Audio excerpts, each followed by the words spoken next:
ஊருக்குள்ள காட்டு யானைகளால் பார்த்தீங்கன்னா மக்கள் உயிர் இழக்கிறதும் பொருள் இழக்கிறதும் நேர்ந்துட்டு வருது. அதே கிராமத்தில் ஜிவி பிரகாஷ் தீனா பார்த்தீங்கன்னா சின்ன சின்ன திருட்டு வேலைகள் செஞ்சுக்கிட்டு வனக்காவலர் பணியில் சேர்றதுக்கும் முயற்சி செய்கிறாங்க. இவங்களுக்கு நடுவில் பாரதி ராஜாவை தத்தெடுத்து வராங்க வீட்டுக்கு. அந்த தத்தெடுப்புக்கு பின்னாடி உள்ள கதை ஆரம்பத்தில் சுவாரஸ்யமாக இருக்குது. சின்ன சின்ன திருட்டை செய்கிறது, காதலி பின்னாடி சுற்றுறது, நண்பனோட அரட்டை அடிக்கிறதுன்னு பார்த்தீங்கன்னா ஜிவி பிரகாஷுடைய நடிப்பு ரொம்பவே ஜாலியான ஒரு நடிப்பை கொடுத்துருக்கிறாரு. ரெண்டாம் பாதியில் சென்டிமெண்ட், குற்ற உணர்வுன்னு கதாபாத்திரத்தில் பரிமாணம் ஓரளவு மாறினாலும் அவருடைய நடிப்பு சுவாரஸ்யமாகவே இருக்குது. படத்தில் அங்கங்கே தொய்வு ஏற்படும் போதெல்லாம் பார்த்தீங்கன்னா தீனாவோட ஒன்லைன் காமெடி நல்லாவே ஒர்க் அவுட் ஆகுது. அதே போல் பாரதி ராஜாவுடைய அனுபவ நடிப்பு பார்த்தீங்கன்னா படத்தை ஓரளவு நிமிர்த்துது.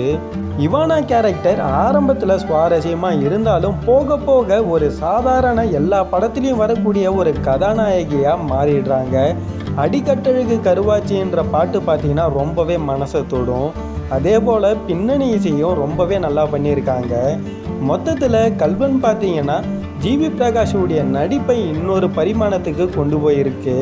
அங்கங்கே தொய்வு இருந்தாலும் எந்த இடத்துலையும் சலிப்பை உண்டாக்காமல் திரைக்கதை அமைச்சிருக்காங்க. இந்த படத்துக்கு பார்த்தீங்கன்னா 5க்கு 3.5 வரை ரேட்டிங் கொடுக்கலாம். நீங்கள் படத்தை பார்த்துருந்தீங்கன்னா உங்களுக்கு எந்த அளவுக்கு பிடிச்சிருந்துச்சுன்றதை மறக்காமல் கமெண்ட்டில் சொல்லுங்கள். இந்த ரிவ்யூ உங்களுக்கு பிடிச்சிருந்தா லைக் பண்ணி ஷேர் பண்ணுங்கள். மறக்காமல் சினிமா கலெக்ஷன் சேனலை சப்ஸ்கிரைப் பண்ணிக்கிங்க. நெக்ஸ்ட் ஒரு வீடியோவில் நாம் மீட் பண்ணலாம்.